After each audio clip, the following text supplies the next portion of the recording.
আমাদের চ্যানেলের সমস্ত গল্পের নোটিফিকেশন সবার আগে পাওয়ার জন্য এখনই সাবস্ক্রাইব করুন আমাদের চ্যানেলটি এবং পাশে থাকা বেল আইকনটি প্রেস করে অল করে দিন।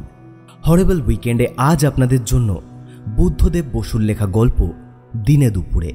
আজকের গল্পটি আমরা নিয়েছি মহেশ পাবলিকেশন থেকে প্রকাশিত ভয়ঙ্কর ভূতের গল্প এই বইটি থেকে। আজকের গল্প পাঠে এবং গল্পের সূত্রধর আমি অতনু। শুরু হচ্ছে দিনে দুপুরে।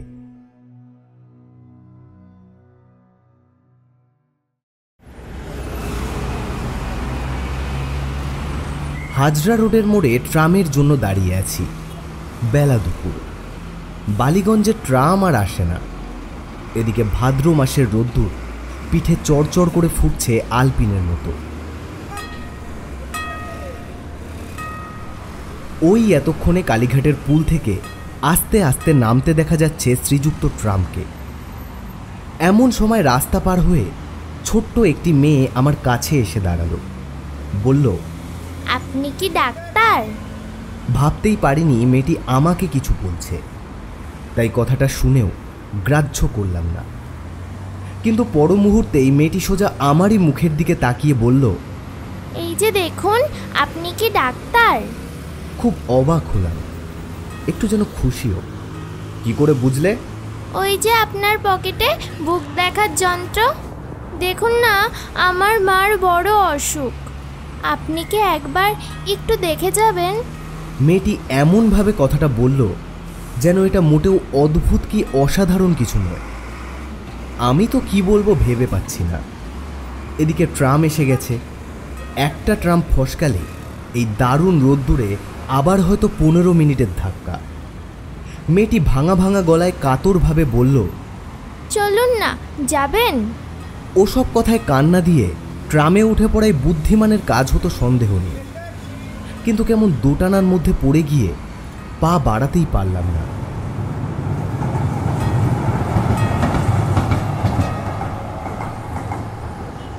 ট্রামটা মোড় ঘুরে আমার চোখের উপর দিয়ে ঘটর ঘটর করতে করতে বেরিয়ে গেল। যাবেন তো? কোথায় তোমার বাড়ি? চেতলায়, এই কাছেই। কি হয়েছে তোমার মার? কি হয়েছে তা তো জানি না, বড় অসুখ। কতদিন অসুখ? অনেক দিন। ডাক্তারবাবু, আপনি যাবেন তো? মেয়েটির ম্লান মুখের দিকে তাকিয়ে আমার কেমন মায়া হলো। ভাবলাম যাই না, দেখে আসি ব্যাপারটা। বললাম, চলো। ডাক্তারবাবু, আপনাকে আমি তো টাকা দিতে পারবো না। মেয়েটি আরও কি বলতে গিয়ে ঢোক গিলে থেমে গেল। আচ্ছা আচ্ছা, সেজন্য ভেবো না, আমি তাড়াতাড়ি বললাম। নতুন পাশ করে বেরিয়েছি। আত্মীয় বন্ধু মহলে ডাক খোঁজ পড়ে মাঝে মাঝে, কিন্তু ভিজিট 200 টাকা যে মাসে পাই সে মাসেই খুব খুশি। এই তো বন্ধুর ছেলের 99 বুঝি জ্বর হয়েছে। ট্রামের পয়সা খরচ করে এসে তার প্রেসক্রিপশন লিখে দিয়ে এতক্ষণ আড্ডা মেরে বাড়ি ফিরছিলাম। তবু এই মেয়েটি যাই হোক টাকার কথাটা মুখে আনলো। হেঁটে রওনা হলাম মেয়েটির সঙ্গে কালীঘাট পুলের দিকে। জিজ্ঞেস করলাম, তোমার মাকে আর কোনো ডাক্তার দেখেননি? ডাক্তার? না, মা বলেন ডাক্তার দিয়ে কি হবে, এমনিই আমি ভালো হব। টাকা পাবো কোথায়? তুমি কি আজ ডাক্তার খুঁজতেই বেরিয়েছিলে? আর কেউ নেই তোমার বাড়িতে? না, কে আর থাকবে। এক দাদা ছিল আমার, সে তো চটকলে কাজ করতে গিয়ে রেলে কাটা পড়ল। সেই থেকে আমি আর মা ব্যস্ত ছিলাম আমরা। এর মধ্যে কেন অসুখ করলো মার? ডাক্তারবাবু, মা কতদিনে ভালো হবে? আমি ডাক্তারি ধরনে হেসে বললাম, সে এখন কি করে বলি। ডাক্তারবাবু, আজ সকাল থেকে মা যেন কেমন হয়ে আছেন।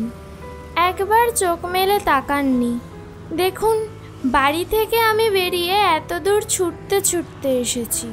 যদি কোনো ডাক্তার খুঁজে পাই, যদি আমার উপর কোনো ডাক্তার দয়া করেন। ওই তো সব ওষুধের দোকান, ভেতরে পাতলুন পরা ডাক্তাররা বসেন। আমার তো সাহস হয় না ভিতরে ঢুকতে। রাস্তার এদিক ওদিক কেবলই ঘুরছি। এমন সময় আপনাকে দেখে মনে হলো আপনি আমাকে দয়া করবেন হয়তো। মা সেরে উঠলে আপনি একদিন এসে খাবেন আমাদের বাড়ি। কি চমৎকার লাউয়ের পাতা দিয়ে মটর ডাল রান্না করেন মা। ছি ছি, এটা কি বললাম? আপনারা কেন গরিবের বাড়িতে খেতে আসবেন? ডাক্তারবাবু, আপনার দয়া আমি কোনোদিন ভুলবো না। কিছুক্ষণ পর মেয়েটি জিজ্ঞেস করলো, ডাক্তারবাবু, আপনার হাঁটতে কষ্ট হচ্ছে? না না, কিছু না, চলো। মুখে বললাম বটে, কিন্তু কালীঘাট পুল পর্যন্ত আস্তে আস্তেই মনে হতে লাগলো এই মহৎ কাজের ভারটা না নিলেই পারতাম।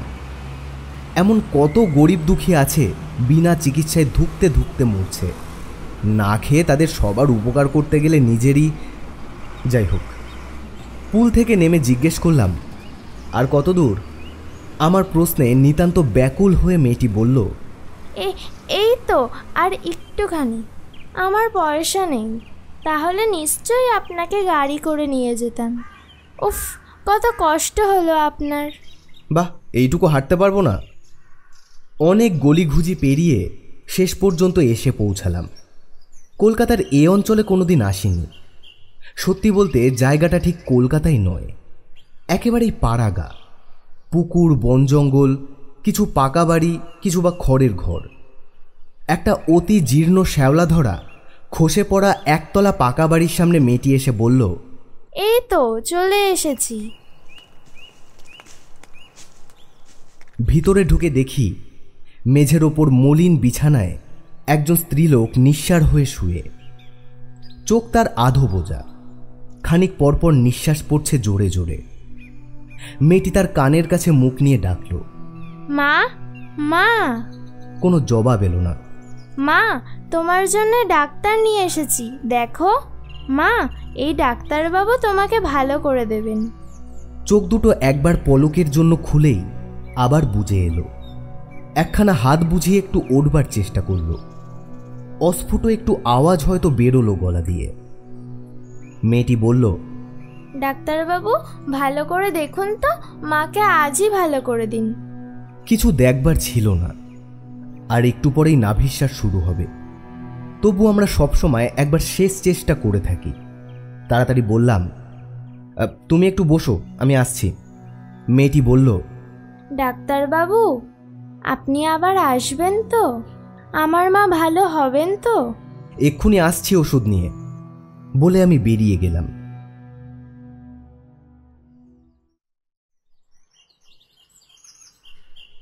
ফেরবার সময় রাস্তা বোধহয় কিছু গোলমাল হয়েছিল।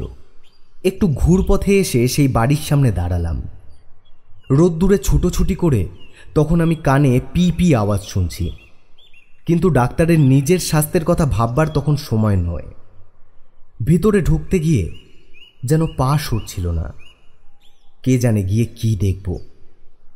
দরজাটা খোলা দেখে ঢুকলাম, কিন্তু ঢুকেই স্তম্ভিত হয়ে গেলাম। তবে কি আমি ভুল বাড়িতে এলাম? না, ওই তো সেই পুকুর, সেই সুরকির রাস্তা, ওই দুটো সুপারি গাছ। 1.5 ঘন্টা আগে এই ঘরটাতেই তো এসেছিলাম মেয়েটির সঙ্গে। কিন্তু মেয়েটি কোথায়? তার মুমূর্ষ মাই বা কোথায় গেল? ঘরের জিনিসপত্র অবশ্য খুব কমই ছিল, কিন্তু যে কটা ছিল সে কটাই বা কোথায়?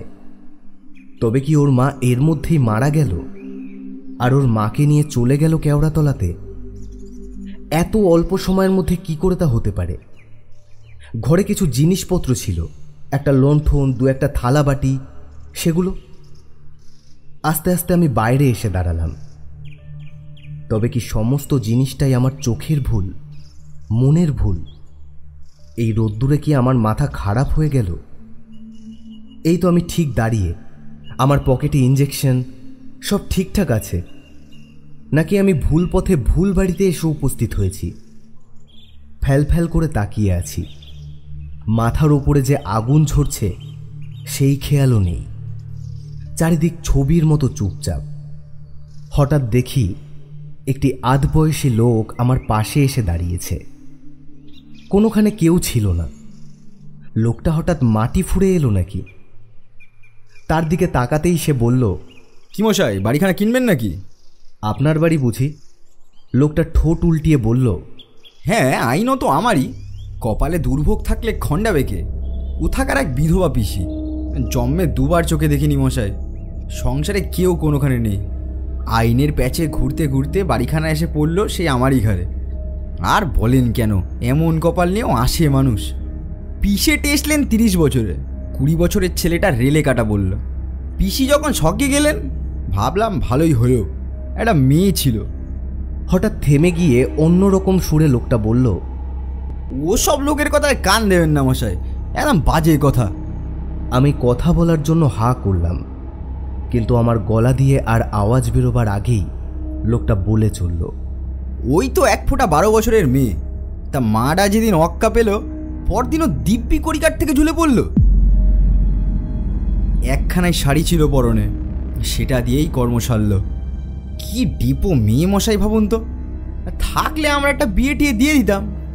বাড়িখানা ছিল 3 পুরুষের, এক রকমের চলে যেত। তা লোকে যা বলে সব বাজে কথা মশাই।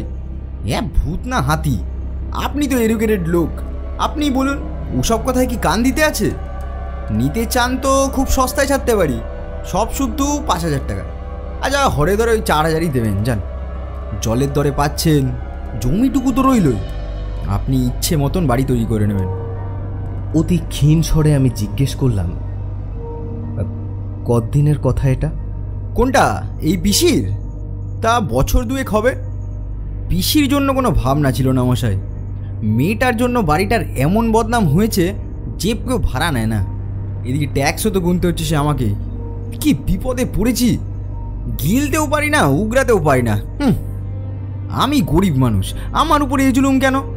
থাকি সেই কাঁচরাপাড়ায়, রোজ রোজ এসে তদবির করবো তারও উপায় নেই। আপনি নিন না বাড়িটা কিনে। আচ্ছা কি দেবেন আপনি বলুন।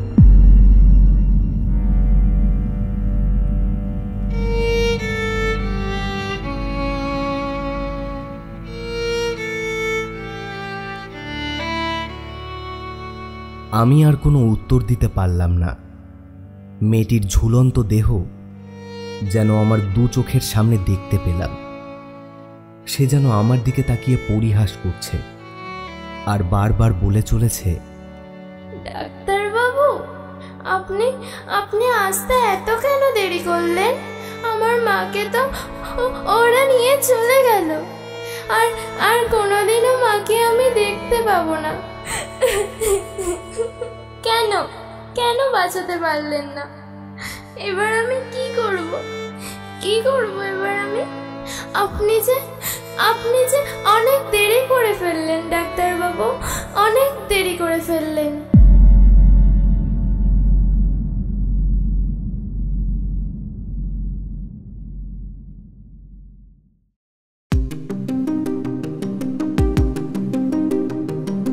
শুনলেন দিনে দুপুরে, রচনা বুদ্ধদেব বসু।